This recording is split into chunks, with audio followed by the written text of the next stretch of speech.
Hello. Hi, everyone. We'll be starting the news conference shortly, so we welcome everyone to take their seats. We encourage media to come into the news conference area. Thank you. Up on the stage. So all four, you're all part of the, yes, you're All part of the World Vasectomy Day team, and yes. the three of us are vasectomists. Yes, so I know you're.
Good afternoon. Good afternoon, and welcome to the ICFP Media Center for today's news conference about the world's largest male-focused family planning effort, World Vasectomy Day. I'm Catherine Davis. I've been leading this year's conference media program. Before I turn the floor over to this exciting presentation about the ease and effectiveness of vasectomies, I'd like to discuss a few logistics. Looks like we all have our masks on. I appreciate that. We're trying to keep our whole entire community safe. Interpretation. This session will have live French and English interpretation. We have a QR code where we can access that. Does anyone need assistance with how to set up the interpretation right now? No. This news conference will be conducted in English, and French interpretation is available if needed. I want to remind all of the journalists in the room and online that we have a media advisory in the online newsroom with all of the speakers' correct names, titles, and their organizations, their affiliations.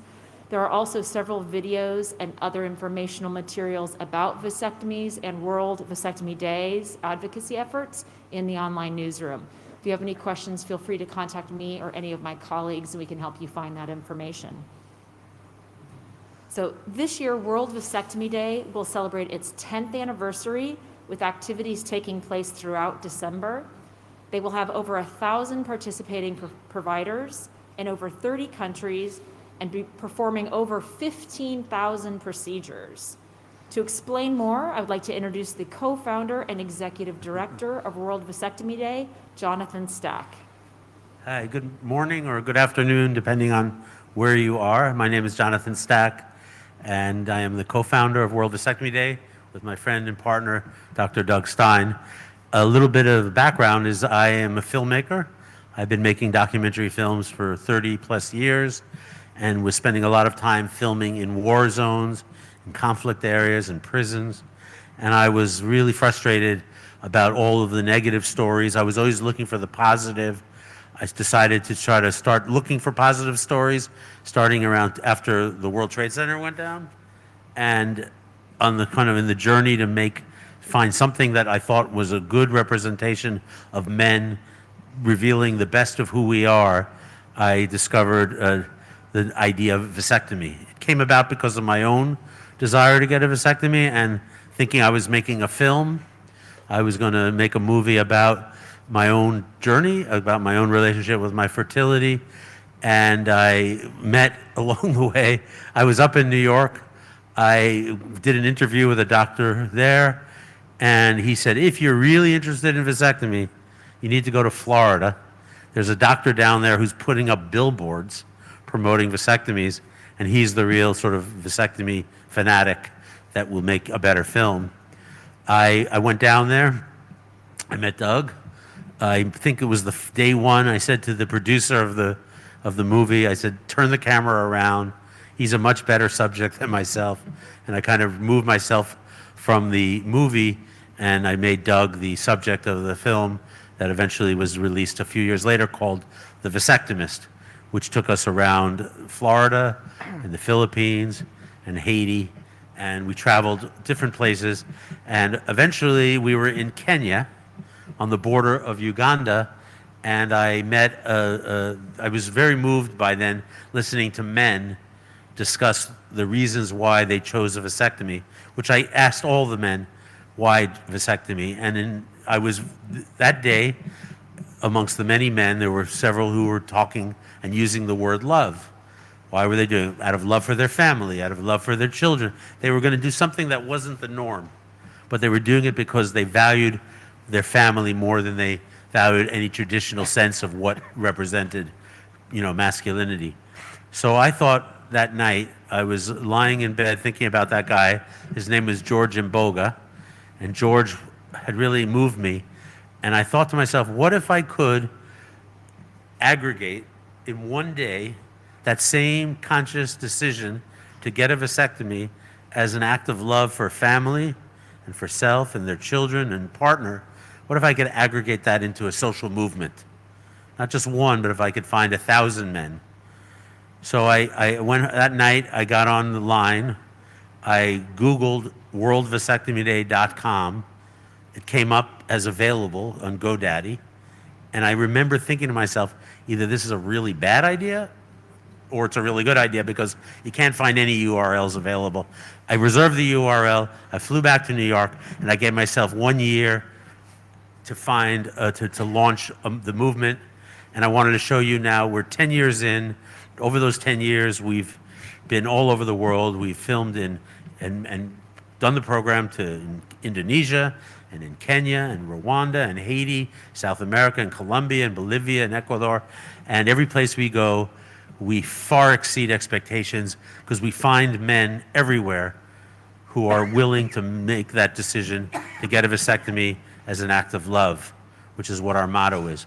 But I'd like to do a film that we did. It's called What If? It's kind of for the 10th year anniversary, but it's a film that kind of encapsulates in 1 minute and a bit what our movement is all about. So if you would please play it, that would be wonderful.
we do movies. We work with local film crews to do the movies. Right now, I'd like to introduce to you Dr. Doug Stein, who is the motivation, his passion for vasectomy is extraordinary.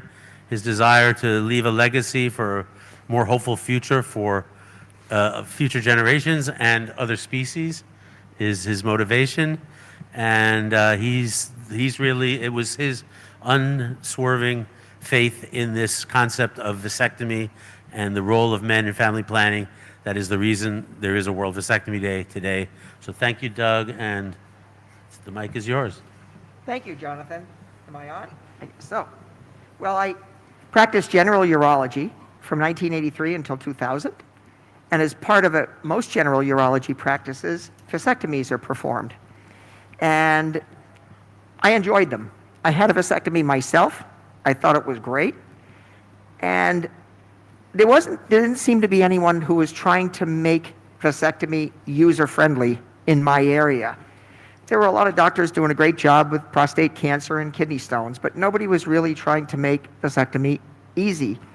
And in the late 90s, in 1990, I learned the no-scalpel technique of vasectomy, and that made everything quicker and simpler. And in the late 90s, I started to go to places other than my office because the no-scalpel vasectomy allows that. And I went to some different places, but pretty soon doing the general urology was too much, and in 2000, I stopped seeing new general urology patients. What was my motivation? Well, Life on Earth came out in 1979, and I'm kind of sort of a David Attenborough freak. And I think his message was that we have a beautiful planet, but there's a lot of us.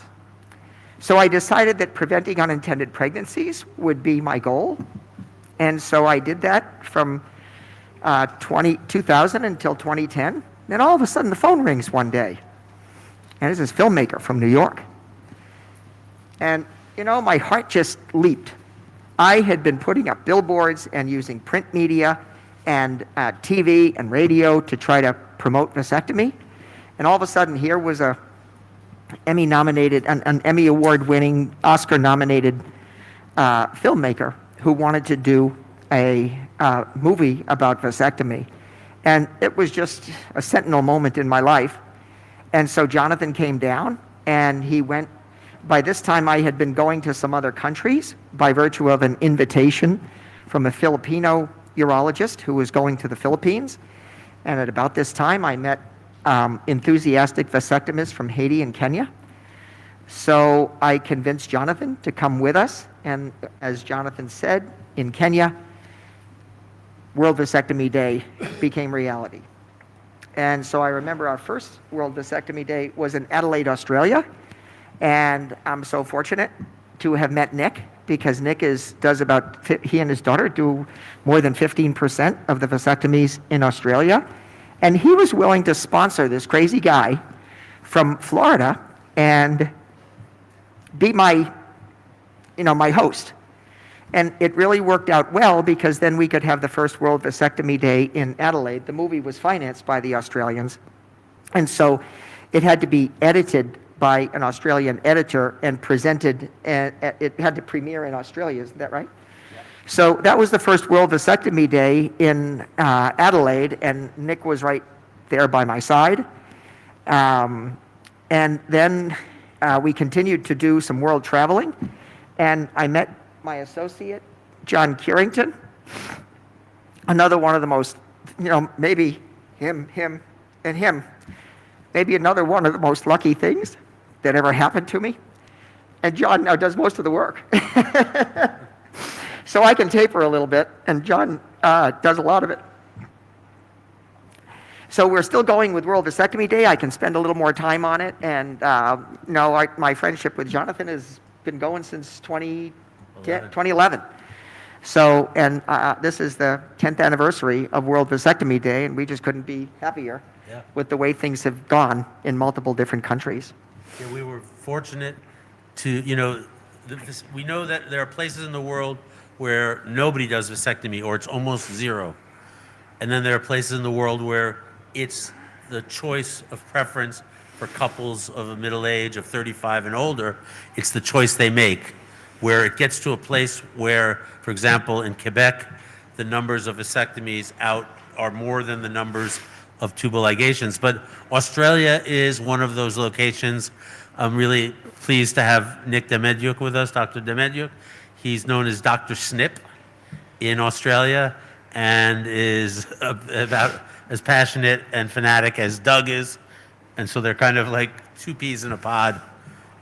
And I'll leave it at that. Nick. My involvement started, as you heard, with the first World Vasectomy Day in 2013, when I was supposed to allegedly supervise Doug Stein, who was actually leagues ahead of me in technical ability. And it was a real privilege from my point of view just to be asked and be involved so that the day could go ahead. It was a really pivotal day in my life, and since then, vasectomy's gone from strength to strength in Australia. I've managed to involve my daughter and my niece in my business, and in fact my daughter is now doing more vasectomies than me, which has been a truly amazing achievement. And she was actually taught by Doug Stein in the Philippines to make sure her technique was a little bit better than mine.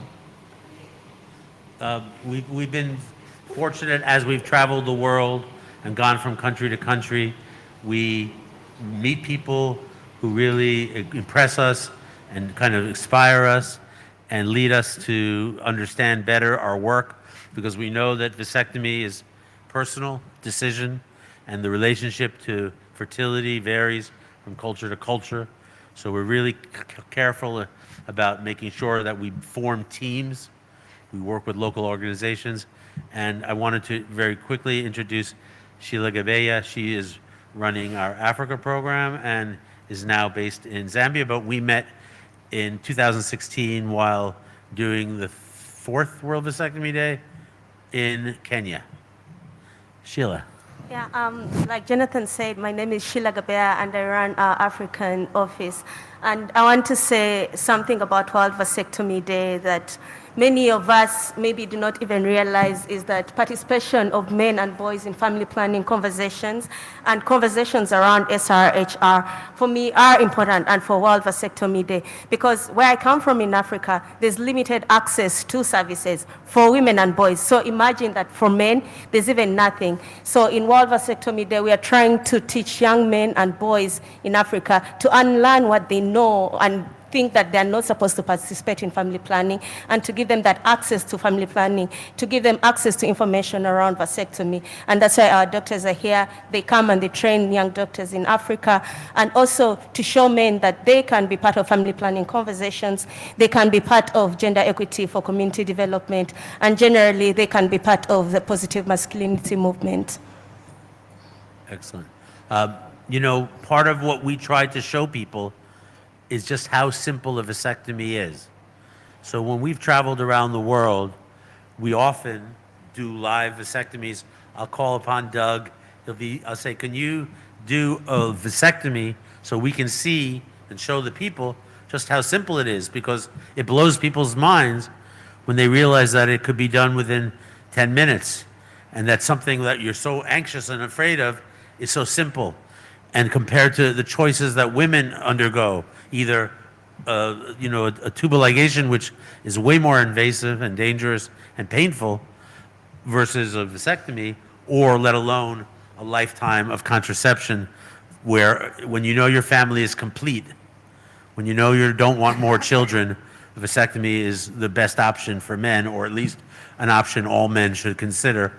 So we're going to take this opportunity to connect with one of our doctors that we work with, a friend based in Brisbane, Australia, to get a sense of the simplicity. And Dr. Sheehan is working on a patient about ready to go. He's in his clinic, and the patient's name is Ben. And we're very pleased and grateful for their courage and conviction to show us the simplicity of vasectomy.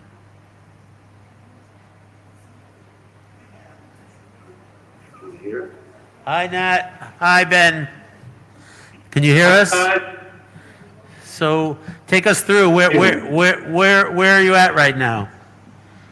So we've just got Ben up on the table, and we've put some chlorhexidine on, and that's it. Okay. Hey, Ben, how are you? I was just curious to know how many children you have, how old you are, and maybe a little bit why you chose now to get a vasectomy at this point in your life.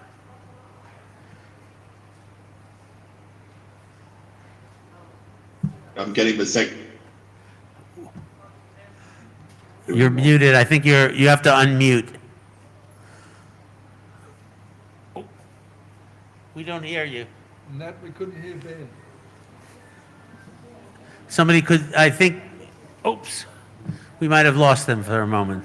Sometimes the technology isn't perfect. And it's done. He's probably finished. That's how easy that was. That was unbelievable. You can just talk your way through it. No, technology being technology, there are moments when things don't work. But what we've done in the past, we did the same exercise on a billboard right in downtown Kenya, and we were able during the business district, right at the sort of rush hour, to do live vasectomies. Doug was talking to the people on the street, and the people on the street were asking questions to the clients. Are we okay? Yeah. Okay, here we go again. Hi, Nat. Is your sound back? I can't hear anything. Sorry, could you hear that, Doug? We can hear you now. So I was just asking you, Ben, how old you were, how many children you have, and just sort of the reasoning for getting a vasectomy at this point in your life. Okay.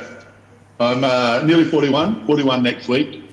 Got 2 girls, and I'm getting a vasectomy because 2 for me and my partner is more than enough. Yeah. So two's it. That's why I'm getting a vasectomy. Was there a reason you were waiting this long? The reason you were waiting. Oh no, I'm just kind of putting it off. We sort of we sort of discussed it yes and no. Should we have another? We just kept putting it off, and we finally decided that this is it. Like 40. Were you at all anxious about the vasectomy? Were you afraid about the pain? Was there any worries you had? No worries. He seems like a great doctor. Feel safe in his hands. So I'm not worried about any pain at all. I had a buddy who went through Dr. Sheehan just recently, and he said it was, painless, it's quick, recovery's no problem at all either. Dr. Sheehan, could you just talk us through a little, as best you can, what you're doing, how it works? Sure, yeah, so I'm just going to get you some local anesthetic. Yeah. So bear with me. I just want to just finding the vas deferens, putting them into place. It is much better when you get to see the procedure. But we're out of respect for the privacy of the patient and for whatever concerns anybody has. We are more than protective, but also keep in mind that anybody out there, we put in a folder on the website access to a videotape of a vasectomy, so you can see the full procedure done in a separate folder where you won't see the person's face, so that way we can protect their privacy. And the first thing that they do, Doug, why don't you talk it through?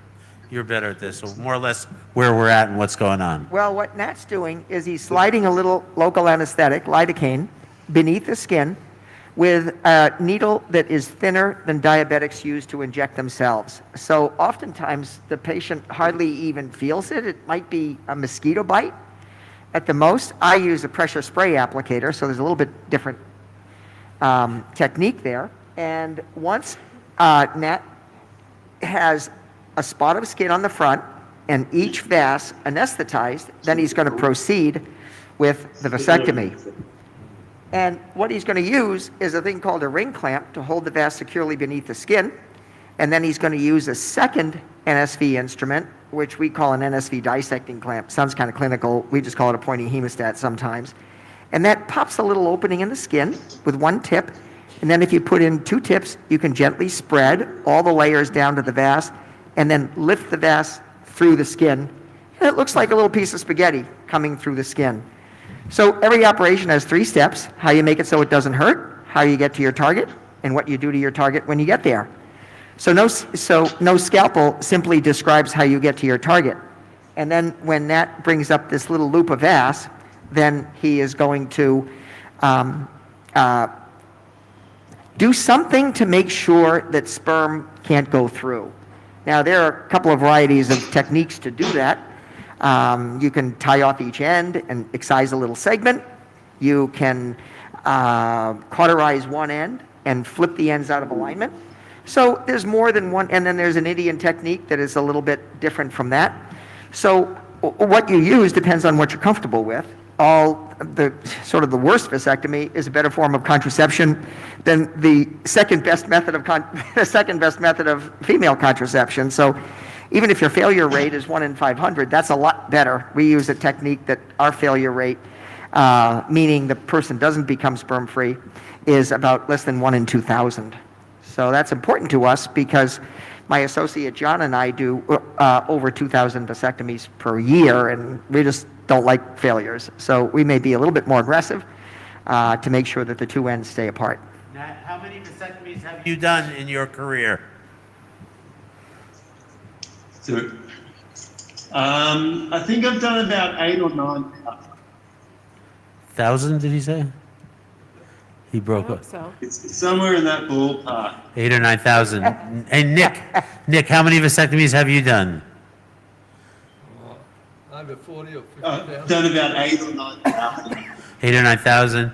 Nick, you've done between 40 and 50,000? Yep. Doug? Not About the same as Nick, 40 to 50,000. I'm working.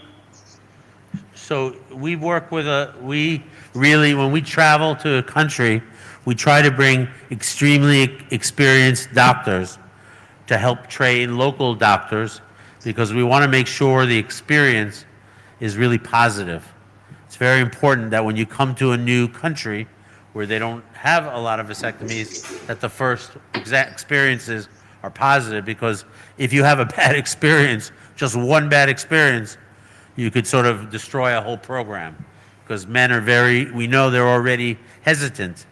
So you really want to work to avoid failure. How are you feeling, Ben? Any pain? Yeah, great. He's feeling No great. problems at all. No pain, nothing? No pain. You can feel like a slight sort of, something, but it's no problem at all. No Might problem. get a little bit of a squeeze, mate. And how much lidocaine do they use, Doug? Well, if you're in, how much do you use? 1 I milliliter? use about, half a mil on each Sorry, side. we missed that one. Yeah, we were just asking how much lidocaine do you use to numb the area? I'm a little bit generous, so I use 1.5 mils on each side, so 3 mils altogether. Uh-huh. And how long does the numbing last? And how do you, what do you tell your patients about after vasectomy care? I usually tell them to go home and just take it easy for the rest of the day. The local anaesthetic lasts about 3 hours or so. We give them a take-home pack of some paracetamol, which is acetaminophen, and a naproxen tablet. I think about half of our patients take that, and about half of our patients just, use some ice packs for a day, and that's about it. And it's very important after a vasectomy, the instruction is in terms of returning to an active sex life. What do you tell your patients? So it's important to know that a vasectomy doesn't work straight away. It takes quite a while to flush out the sperm, and also for the tubes try and heal back together. So still need to use condoms or be careful with other forms of birth control until you return a semen test in 3 months.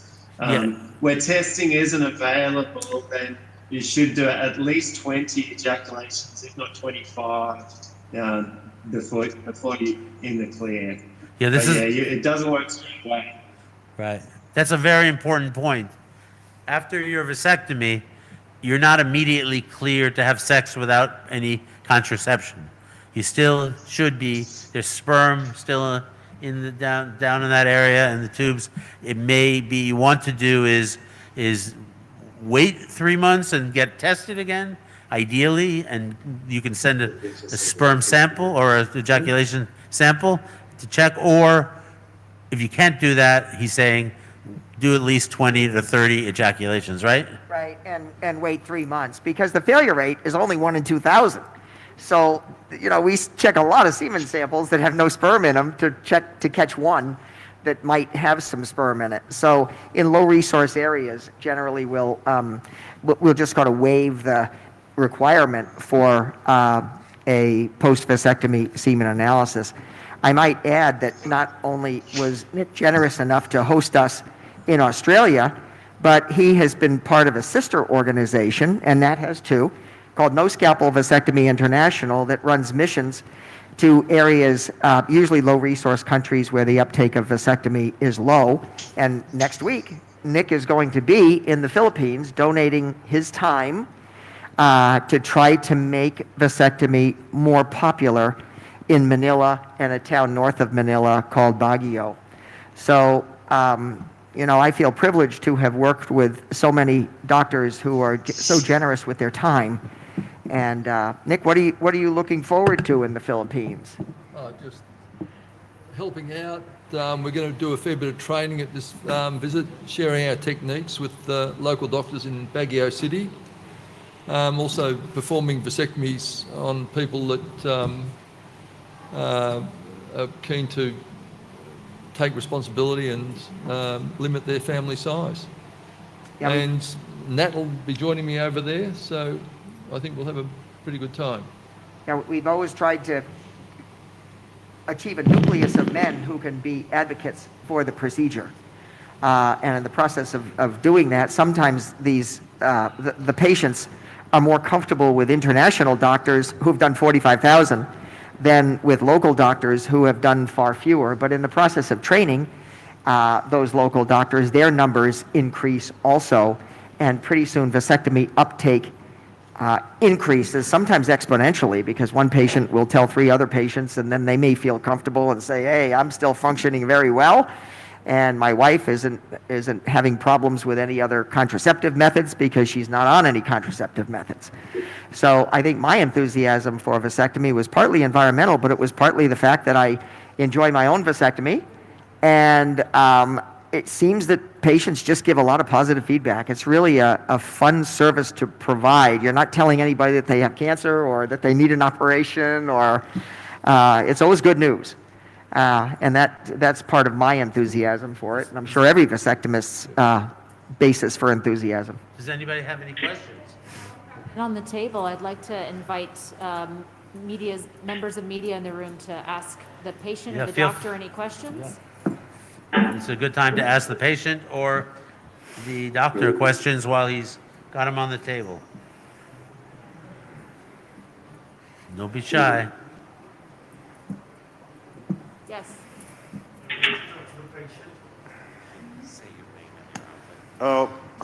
My name is Andrew Chamagira. I'm from Uganda. And I would like to understand how long did it take them to prepare the patient to undergo through these? Was it a one-day visit? And just to talk to us through the process, how long did he go through with a doctor before he went to this kind of operation? And now that he's going through this operation, what is going through his mind like? Does he feel proud that he's actually taking this kind of a procedure? And what kind of life does he envision ahead after this? Ben, did you hear the question? He was curious to know what you were feeling like in terms of sense of pride, sense of fear, or just your general state of mind. That was one of the So questions. I did have a sense of manhood, but I got over that pretty quickly. I think it's a pretty silly way to feel. I mean, it's natural to feel that way, and I did feel that way, but I don't, I got over that pretty quickly, and I, feel pretty good about things. And Ben, what was the process like? How long was the process before you got there? What was the process like? How long did it take you to have a conversation with the doctor? Was it 2 weeks? Was it 2 months? Was it hours for you to prepare your mind mentally that you can go through this kind of process? From like the start of when I first wanted a vasectomy, Yes, yes.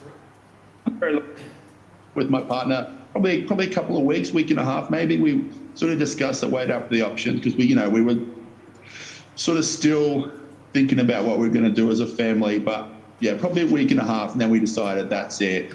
Made the call, booked the appointment, and And the follow on. feels great. Waiting a week or 2 weeks for the appointment? Yeah, waiting a couple of weeks. Not too long at all. It all went pretty smoothly. And the follow-on question was, how do you envision your life after the vasectomy? Do you have a vision of what life will be like after you have this? Yeah, no more kids. Okay.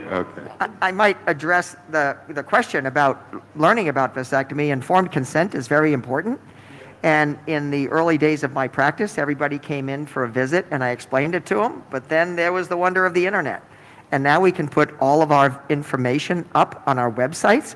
And by the time someone gets through the vasectomy page of our website, he knows more about vasectomy than he probably ever wanted to know. And probably the same thing with Nick. So we don't see people in preliminary visits. After reviewing the website, they submit an online registration, which tells us about them, their age, their number of children, whether they've had any prior surgeries, what medications they're on. And if our staff sees any areas of concern, it wouldn't be uncommon for us to get a registration from a 22-year-old man with no children. My associate John and I really think that informed consent warrants a phone call.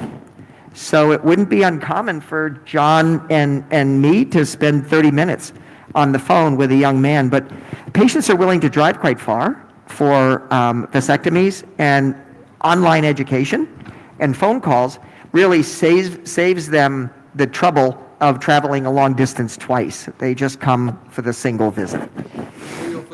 We offer the same sort of service, walk in and walk out, for the vast majority.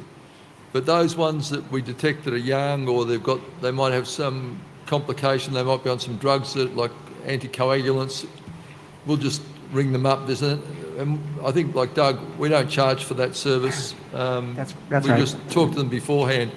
So when 99.9% of men arrive, basically they've got no questions. They just get on the table and the vasectomy proceeds. We have a question from Nigeria Health Watch. Hi, thank you so much for the great work that you do. I'm already thinking about it. Yes, we have arrangements, don't we, John? You're imagining, Yeah. And we've got a table. What do you say? don't worry, I don't have to say it again. But yeah, because it's really important. I mean, thinking through some of the concerns that women have around family planning. For me, this is less stress for her. Now I think I understand why that person said he did it for love, for the family. But I was just wondering, the sorts of concerns that you get, especially in maybe limited countries with low-income countries around, because this is permanent. It's not reversible. It's not remotely reversible, correct? Well, we don't call it reversible because reversal attempts aren't always successful. And I like to use the analogy, if you take off a condom, you're just as fertile after you take it off as before you put it on. That's truly reversible. If your partner stops birth control pills, she's just as fertile after she stops. But since reversal attempts are not always successful, we don't want to mislead people into believing that this is an operation that should be done for temporary contraception. Now, that said, in the United States, we have a fair number of countries who will store your semen, and we feel a little bit better performing a vasectomy on a young man who has stored semen, which is basically sperm storage. And sometimes they feel really empowered by that. Not only do they not have to worry about causing an unintended pregnancy with their partner or partners, but if they ever decide on a children, they can use that stored semen and have a pretty good shot at causing a pregnancy. So it really, I think we emphasize that in our phone calls to young men and have a special dedicated page about sperm storage, directing guys to various companies in the United States who provide that service. How about you, Nick? Do you get young men who... We see a lot of young men, and the way we put it, we say if you're considering reversal or the possibility of reversal, then we say vasectomy is probably not for you. Because while you can get it reversed, it's not 100% successful. It also costs a lot of money, admittedly not as much as having another baby and bringing them up till they're 18. But we try and emphasise that you shouldn't be thinking of vasectomy if you're thinking of reversal. Nat, are you finished? Are you guys finished there? It looks like you're done. We'll be finished for a little while. Yeah, you seem... How are you feeling? Yeah, perfect. Yeah, good. Well, congratulations for joining the club. And I always think, like, when you enter the room, you're like a procreator. And when you leave the room, you're like a protector. Like your relationship to life shifts from making more life, and now it's protecting the life you've already created is really the focus. So welcome to that new phase of life. It really is a beautiful act of love for your family. And thank you so much for sharing. If people have more questions for Ben or for Nat, this is a great time right now. Just to say congratulations, Ben. But then, back to you. So I asked that question because in some countries where maybe you don't have the best health care, someone might be concerned, what if something happens to their child and they want to have a baby again. That was why I asked that, but thanks for the clarification. So the next thing is, how much does it cost really? Is it a free service, or because that can also be a barrier for if it has to be paid for in some settings? Thank you. Yeah, you're absolutely right. It depends on the country that you're in. Some countries, such as Canada, it's part of their national health system. So men don't pay anything for a vasectomy. Well, they sort of do through their taxes, but they know that it's a service that they paid for through their taxes. And you're absolutely right that is a barrier. In the United States, we have a couple of government aid programs, but those aid programs are logistically challenging for patients. We belong to the most important one. But we know that, some of the, and this is divided from different regions within Florida, that some of the counties within Florida require the men to go to a doctor here and get a full physical exam and lab work and all. So it really depends on the region that you're in. I don't think there's a government program in Kenya. Isn't that right? We did World Vasectomy Day in Kenya, so. In Kenya, the men have to pay for it, although through our organization, sort of a sister organization to World Vasectomy Day, No Scalpel Vasectomy International, we will pay for the man's vasectomy. In other words, pay the doctor and pay the facility. If it's the doctor's judgment that the man would not be able to get a vasectomy if he didn't get some financial aid from No Scalpel Vasectomy International. It's sort of a gray zone, and we leave that up to now in some countries, like in Haiti, the population served is so poor that you don't have to really worry about, there being men who drive up to the clinic in a Lexus and then want, a free vasectomy. So it's really the judgment of the doctors who are performing the procedure in those areas to determine whether they're going to provide provide NSVI aid on the part of any patient. So our teams also in Manila and Cebu, Philippines, have to make that determination. Nat, I know you're ready to let Ben go. If you had any last words, either Ben or Nat, we don't want to keep you guys holding on. We really appreciate this. So Jonathan and Doug and Nick, I just wanted to thank everyone. And I'm not sure if I got a chance earlier, but I think from a doctor's point of view, when someone comes in to see me in the space of half an hour, a simple procedure, we can totally, you've just seen what happened. That whole aspect of family planning and stress that men and women feel about more children, and what are they going to do to essentially solve this problem or live with it in the space of a half an hour appointment. Men are in, they're out, they're driving home, and that whole issue has just been solved for them so quickly and so easily. And I just wanted to reinforce from the doctor's point of view, it's nice feeling to turn up to work each day and be part of that. And Ben, any thoughts? I feel great. I feel perfect. It was quick. Dr. Sheehan was fantastic. It was a very good patient. Great patience. I know, Excellent. but I feel good. It was quick. I have no questions for Dr. Sheehan. I think it's going to go perfectly.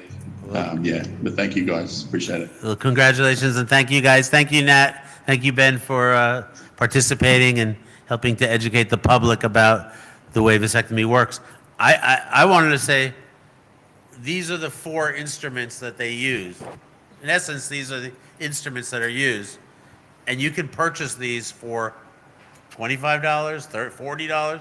Some places may be up over $100, but basically, and they'll last for how many years?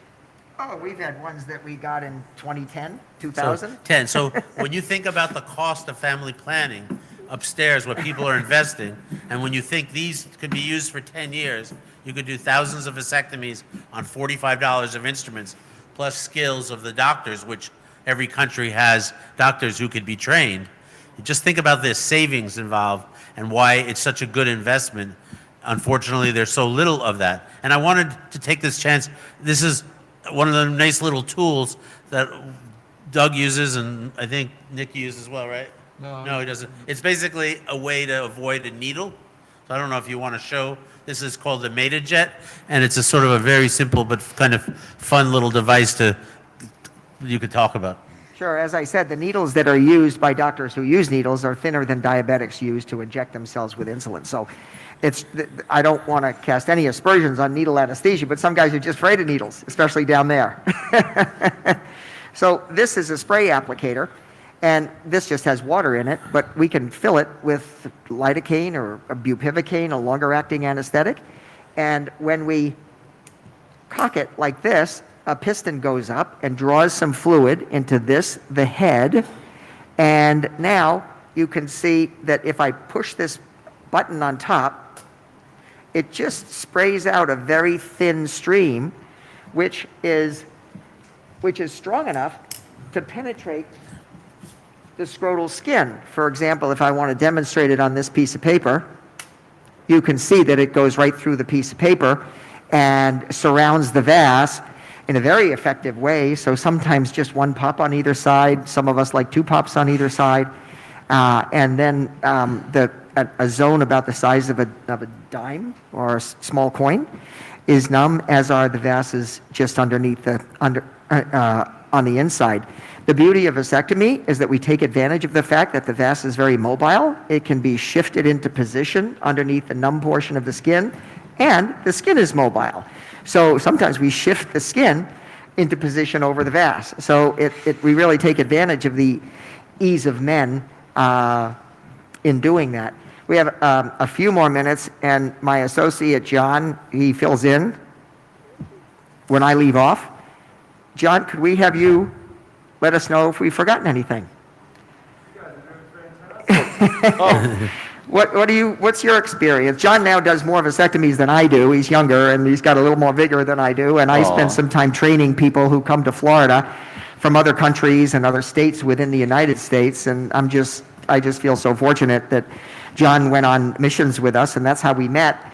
And then he became available in 2016, and we connected, and I said, John, what are you doing? And he said, well, not much right now. And I said, well, why don't you come on down? I got some vasectomies for you. So I've been learning so much from our colleagues here over the last 10, 20 years, including the last 5 years from Doug. I think the thing I would add, being somebody who's received a vasectomy and somebody who does a couple thousand vasectomies every year, is that for the patients, it's really not a big deal. It's a quick procedure, an easy procedure, essentially painless. That would be my number one point, that it's just an excellent, effective, gentle contraceptive method, saves your female partner a lot of trouble using other methods. You get to take the responsibility.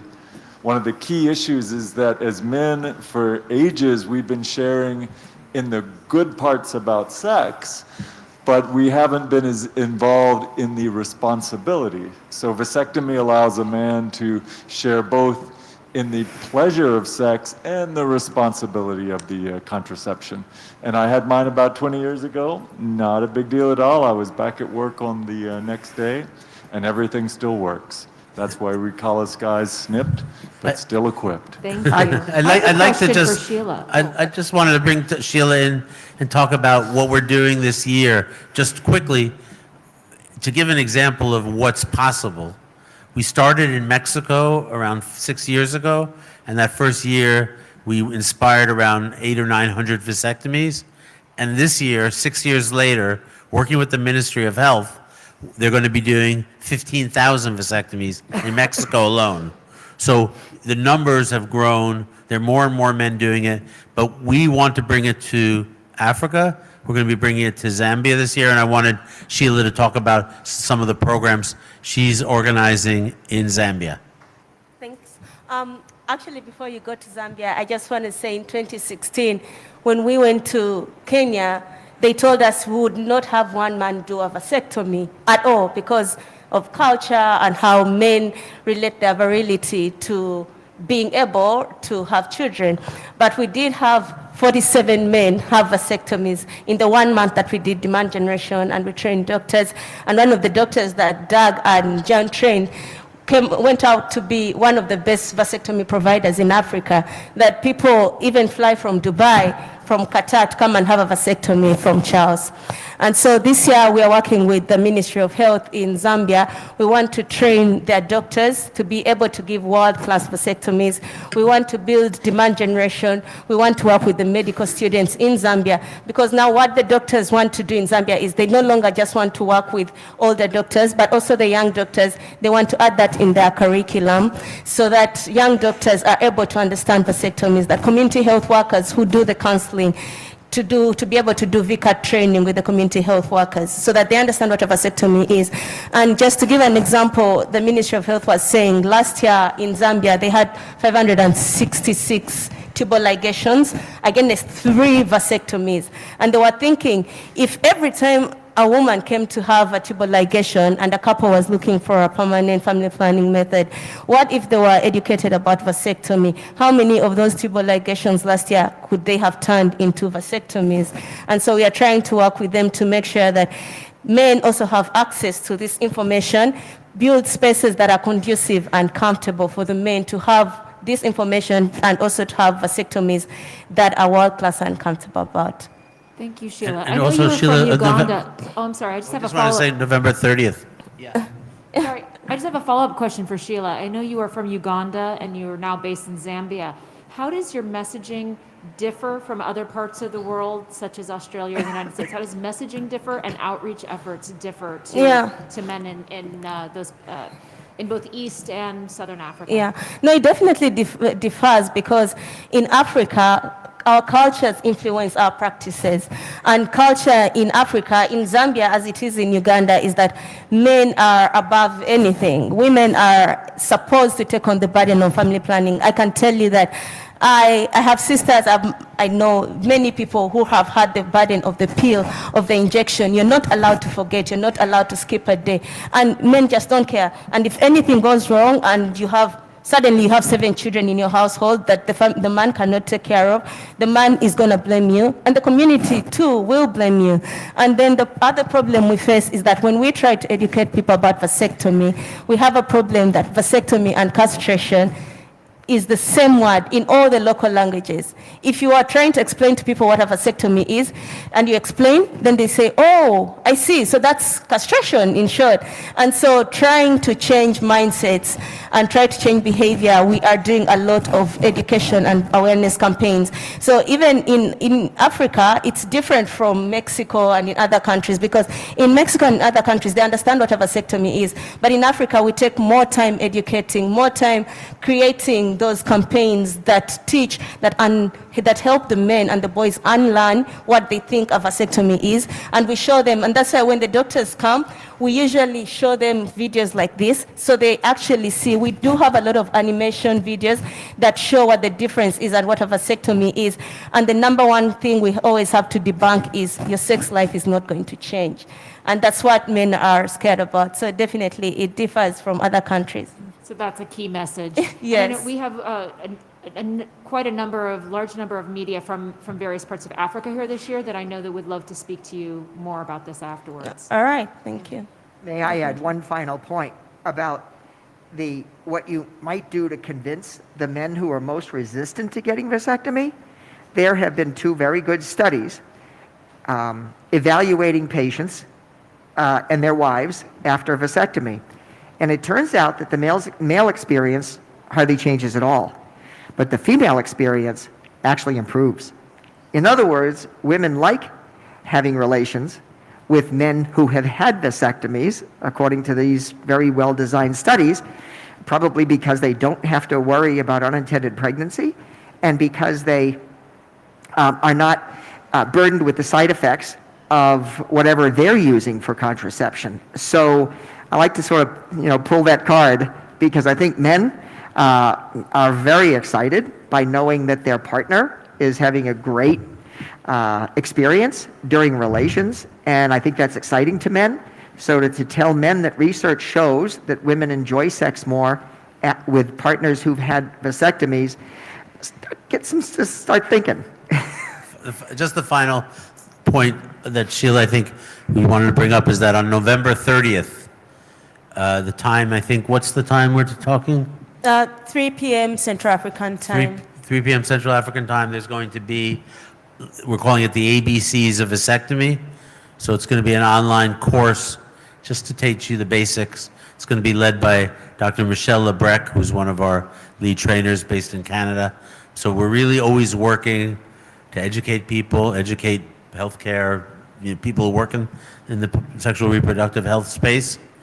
And so we're all able to go out and communicate much better. But I really wanted, I think are we out of time? Yeah. We're about Time is good. If there's any other questions, Sheila, anything else? What do you think? What can we do to, what's the key to succeeding? Because when we tell people we're going to do vasectomy program, people go, oh, good luck in Africa. What do you think? What's going to be the key to our being successful? Social behavioral change communication, because for us it's important to understand what vasectomy is, and that's why the ABC vasectomy program that we're doing on November 30th is important, because it's going to teach medical students all over Africa what the basics of a vasectomy and what a vasectomy is and what it is not, especially what it is not, because what people know is, as they have a skewed imagination of what a vasectomy is. And if people understand what a vasectomy is in Africa, we see that people change. And the other thing is the stigma around men who have had vasectomies, or even just men who want to talk about vasectomies. No one wants to associate with a man who has had a vasectomy. Even us women don't want our husbands to have vasectomies. So to teach both men and women what a vasectomy is the key to actually leaving men to be comfortable to have a vasectomy. Thank you. I see there's another question. Thank you very much. I really appreciate being here and hear about vasectomy.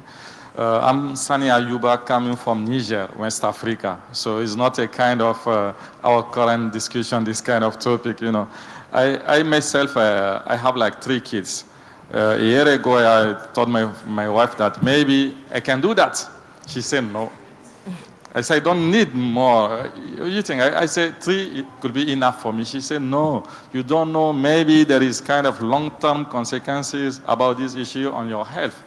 I said, yes, maybe, but I don't know. But really, I don't want to have kids more. So maybe that could be a kind of solution. So my question is there, because you already do this like long time ago, is there any kind of long-term consequences on the health of men that can be maybe the kind of issue that we don't know about that in Africa? You know, she already mentioned about our beliefs, tradition, those things, because there is no communication, social communication on that topic also. So that can be good if I can have like some answer, or if there is any consequences also when that can appear. Yeah, thank you. There's been lots of sort of rumours or beliefs in the past that it might increase the risk of prostate cancer or testicular cancer or heart disease. But extensive studies over the last 40 years, you know, I'm talking on many thousands and thousands of people, have not shown any adverse long-term consequences on health as a result of vasectomy. I mean, it's those rumours occasionally pop up. People will say, even in Western countries, oh, I've heard it increase the risk of prostate cancer, and you've got to talk to them about that risk is not really a risk at all. Yeah. Is this, perfect. So I could say one of the long-term health consequences of having had a vasectomy 20 years ago is increased sleep. Not having had children beyond the number that I want, I've been able to sleep more. Increased physical fitness, because not having had extra children that I didn't want, I've been able to exercise more. Increased financial stability, because I've been able to do the work that I've wanted to do. So I would say there are long-term health consequences to vasectomy, but it's the increased sleep, increased physical fitness, etc. We are not balanced in this room. I wish there was a gynecologist down at the end there, and we could ask the gynecologist the same question about side effects from female forms of contraception, including tubal ligation. We know that there are consequences. In fact, on our website, we have a whole page dedicated to the risks of not having a vasectomy. There are no risks of not having a vasectomy to the man. He puts all of those risks on his partner.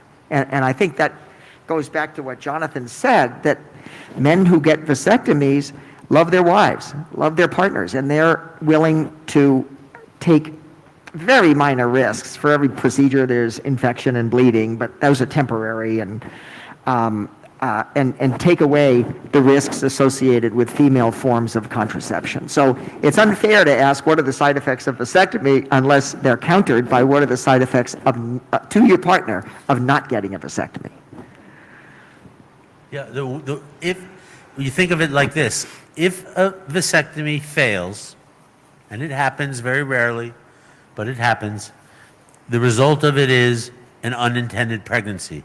Normal pregnancy, everything's fine. You haven't end up with a child maybe you weren't prepared for, you don't want, but healthy child. On the other hand, if a woman gets pregnant because of a tubal ligation, she risks an ectopic pregnancy. The risk is heavy. It could actually kill her. So you will balance the risk that a man takes versus the risk women take all the time, and it's so imbalanced that you know, my challenge to men is, you know, like everyone's talking about how masculine or how manly. I'm like, how manly is it to let your wife or partner take all the risks, and you are afraid because you're uncomfortable, because you're worried about a little pain? It just it's no comparison. It's just there comes a time in life when a man should jump at the opportunity to be able to offer this gift to their wife. And in fact, Sheila can say, we chose this year's campaign in Zambia to coincide with Valentine's Day and International Women's Day, because we really want to emphasize vasectomy as an act of love and as a gift to your partner, and to say, hey, you know, that this is a chance to give something to your partner that's beautiful. And I know there are a lot of partners who are resistant. So we have to do a good job of educating women and educating men, and that's a big part of what World Vasectomy Day does. I think we are... Thank you, Jonathan, and thank you to all of our speakers. Can we remind everyone when World Vasectomy Day is and how people can tune in to watch? Yeah, one of the, I don't know if it was a good or bad idea, but I did World Vasectomy Day. Sometimes I think I chose the name wrong, but it really varies. It's usually been the third Friday of every November because of other holidays, but this year, because of the conference, we moved it to December 2nd. And during World Vasectomy Day, what we do is we start in New Zealand, and from our headquarters, wherever that is, this year it's Mexico, we make a Zoom connection, and we go from New Zealand to Australia to the Philippines, and we travel west. Eventually, we visit 24 different countries over 24 time zones and just meet doctors and men, a little bit like this, what we just seen. It's a Zoom link to build a sense of shared purpose, shared courage, shared knowledge, to build something together. You know, that's what makes it a movement. And it's very much based in this shared purpose that men have to be, you know, to really contribute to their family's well-being, and I think as well to the planet's well-being. And can viewers access that link on your website? Everything's on the website, wvd.org. Everything about when it is and where it is and how to participate.